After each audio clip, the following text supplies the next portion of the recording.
Assalamualaikum warahmatullahi wabarakatuh. Ashamaa harka fuune akkam jirtu jirra jirtu hordoftoota naatoo walloo bagaa nagaan dhuftan isinin jedha. Warroonni chaanaalii kanaaf haaraa taatan subscribe godhuun maatii keenyatti dabalama. Akkam jirtu hordoftoota naatoo walloodha wal banneeti jedha dhiifama guddaa sin gaafadha. Baga nagaan na eetan anileen dhufeen jira nagaa qaba alhamdulillah galanni ka rabbiiti.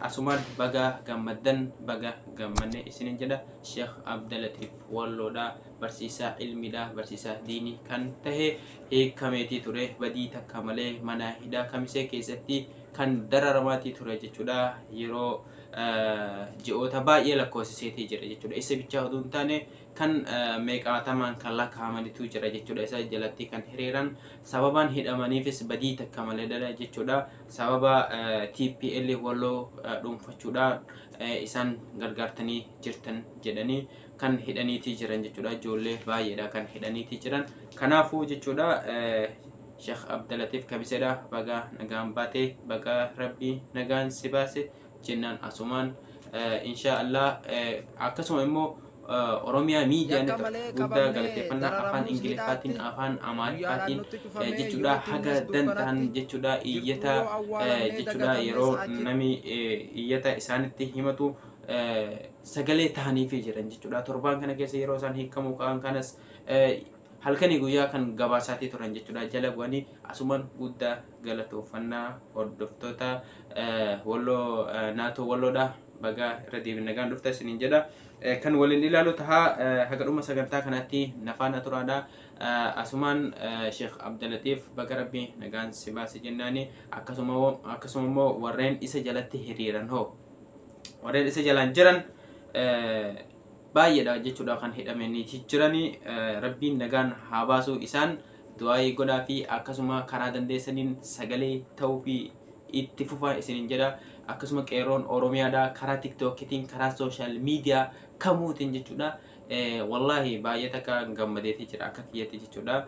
Yeroo isaan mana hidhaa keessatti dararamaati turanis jala bu'anii fayyaan isaanii akkami jedhanii kan gabaasaatii turan jechuudha. Social mediaan kamuuhuu jechuudha. Har'a social mediaan baay'eetu jira jechuudha. Karaa danda'aniin nami jechuudha sagalee waliif ta'uu wal quba qabaatuun baay'ee takka barbaachisaadha. Keessaa qeeroon walloodha jechuudha. Baay'ee takka kan duubatti hafaniitii jiran jechuudha. Karaa social media kanaatiin haga tokko TikTokii keessa inuma jiru.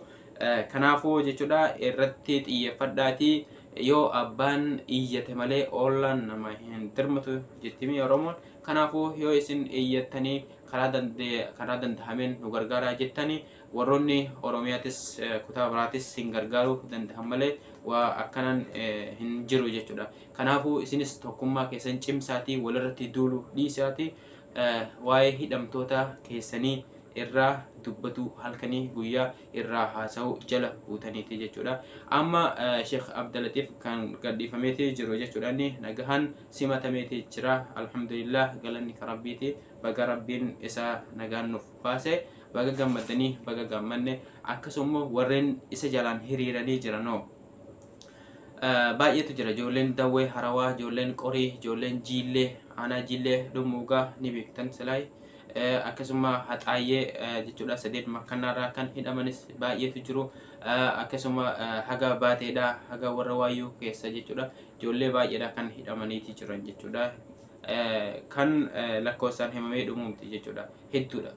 Kanaafuu kan ammalleen kan Finfinneerraa ijoolleen dheengaddaa butamte sunilleen kan gallakkifamu kaateetuma garagalanii himata biraa itti bananii jechuudha. Ijoollee san hambisaniiti turanii ilaa ammadaa hin baane ijoollee suni. Kanaafuu sagalee waliif haa taanuti. Sababaan hidhamaniif hoo maali? Badii takka maleedha. Uummanni sun murteellee hin argatan jechuudha. Nama badii qabutu murtee argataami.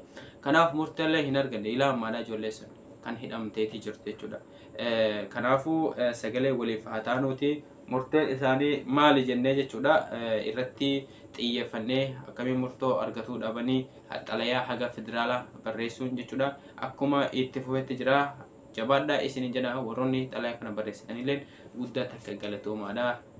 Nageenyi rabbii isin waliin haa jiraatu. Akka isin akkatti sabaaf dhaabbattanii uummata keenya badii takka malee mana hidhaa keessatti dararamaa jiran kanaaf sagalee taatan rabbiin isinilleen simbira haa jiraatu isinin jenna. kanaaf jechuudha ummanni kun badii takka maleedha kan dararamaatti jiran. Sheekii keenyalleen Sheekh Abdulatif Walloodha akkanumaan maneedhaa keessatti yeroo hagana dheeratu kana isaan hin barbaachisu ture. Kanaafuu alhamdulillah baga rabbi nagaan isa baase. Badii takka maleedha jechuudha ummanni keenya kan hidhamaatee jiru sababa TPL Walloo dhuunfachuutiin jechuudha kan ummanni kun akka hidhamutti jiru. TPL waliin hirmaattanii jirtanii harka keessaa qabdu jedhaniiti kan hidhan. TPL immoo gama tokkoon itti araarameetii jira. Itti araaramamee jira waan ta'eedhaafu nuti yoo kan akkana nu godhu yeroo maal tokkoffaa kaabinee Wallooti. Kaabinee Walloo kan godina Walloo keessaa jechuudha. Achi keessa yaatu isaanii kan uummata ofiidha akkatti dararaatti jiru. Lammaffaa immoo nuti immoo tokko taanee warroonni qeerroon akkasuma abbootiin qabeenya tokko ta'anii karaa danda'ameen uummata keenya bira dhaabbachuu dhabuudha kan haga ammaadhaa yeroo kana fichisiisee jechuudha. Kan yeroo kana fudhate uummanni keenya tokko tahee hirmaatanii akkasuma wal gurmeessanii wal qindeessanii yaada irratti ibsachuu dhabuudha kan mana hidhaa kana keessatti yeroo dheeraa hagana fudhachiise jechuudha. Artistii Said Awwal akkasuma warroonni isa jalaan jiranilleen hedduutu jira jechuudha. Artistii Said Awwal asumaan immoo kan fayyaa isaanii jechuudha akkan nama cinqu ta'eeti jira. Du'aa godhaa fi bakkuma isin jirtanii sagalee ta'uudhaan wal bira haadhaan badnu isiniin jedha. Uummanni keenya jechuudha keessaa qeerroon Walloodha. Yoo abbaan iyyate ollaan nama dirmatti jedhan Oromoon. Kanaafuu nuti yoo iyyanne ollaan nu dirmatti waan ta'eedhaafu karaa sooshaal miidiyaatiin baay'ee takkamoo kan duubatti harkifanneetii jirru jechuudha. Silaani beektu hundinuu keessanuu. Kanaafuu jabaadhaadhaa bakkuma jirtanii sooshaal miidiyaan kamuu kana qabu sanumatu sooshaal miidiyaa malee kabiraatii miti. Karaa dandeessaniin uummata keessaniif sagalee ta'uu akkasuma uummata keessan waan biyya keessan keessa jiru irraa haasa'uu seenaa irratti hojjetu kanarratti xiyyeeffadhaadha. Inshaallah anilleen badeetii jira kan gara fuula duraatiif akka ajaa'ibaatti kan qeerroo Oromiyaatis Wallootis fidnee asirratti kan waliin haala tokko irratti kan mari'annu ta'a. Inni biraadha jechuudha. Maalifiini walirratti duulla keessaahu qeerroon Walloo maaliif walirratti duulla seenaa barreessuu irratti haa dulluuti. Akkasuma uummata keenya mana hidhaa kana keessatti dararamaatti jiran yeroo hagana ga'u kan fudhate jechuudha. Uummata kana badii takka malee sababa TPL dhuftee Walloo qabatuudhaan harka keessaa qabdan jedhameeti kan hidhame jechuudha. Qeerroon kun badii waan godhan hin qaban.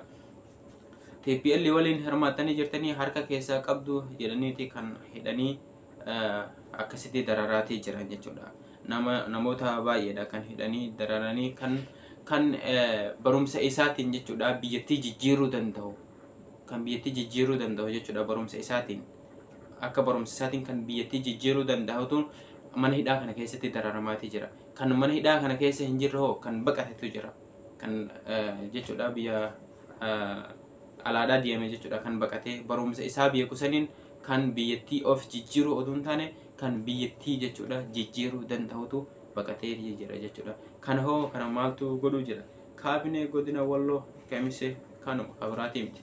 Kanaafuu kaabinee sanarrattis yoo nuti zim jenneen immoo isaanis akka fedhan ta'u jechuudha. Kanaafuu asumaan dhaamsi ani kaabineedhaaf dhaamu olomoota keessan sheekolii keessan qeerroo keessan akkasuma artistii keessan mana hidhaa keessatti hin miidhina gadi lakkifadhaa haala tokko irratti jechuudha. Yoo ka jiru ta'e irratti mari'adhaa malee ofii walii hin miidhina. Asumaan dheengadda kan amaarri halkanii guyyaa jechuudha kan nu fixaatii turte jechuudha nurratti duulutti turte jechuudha. Nuti immoo asiin dhugaa walirra duulle baay'ee takka jechuudha kufaatiin keenya kan hin oolamne. Kanaafuu jechuudha immoo qeerroon biraadhaa maal godhuu qabdan isin wal gurmeessitanii akkuma keessaa karaa TikTokii kanaan baay'ee takka kan itti jabaatanii jirtan jechuudha.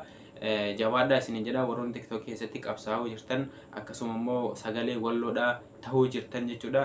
Hedduu takka isin galatoofannaa galatoomaadha galan keessan bilisummaatu itti fufaa isin jenna walirratti duuluu kanatu jira xiqqoo kanaafuu kun haa dhaabbatuuti walirratti hin duulina waliif haa duuluu malee isin jedha hordoftoota naatoo wal YouTube egaa har'aa jechuudha tokko nagaa isin gaafatudha kan inni dhufe lammaffaa gammachuu keenya kan Sheekh Abdal Latiif Kamiseedha kan nagaan hiikame jechuudha isaanillee baga nagaan hiikamte jennaani kana ibsatuudha kan dhufne inshallah yeroo biraa akka ajaa'ibaatti kan asbaanee yaada qabnu isiniif isin biraan geenyu akkasuma odeeffannoo qabnu isin biraan geenyu ta'a nagadhuma sagantaa keenyatti waan nu dhaggeeffattaniif guddaa galatooma horaa bulaa.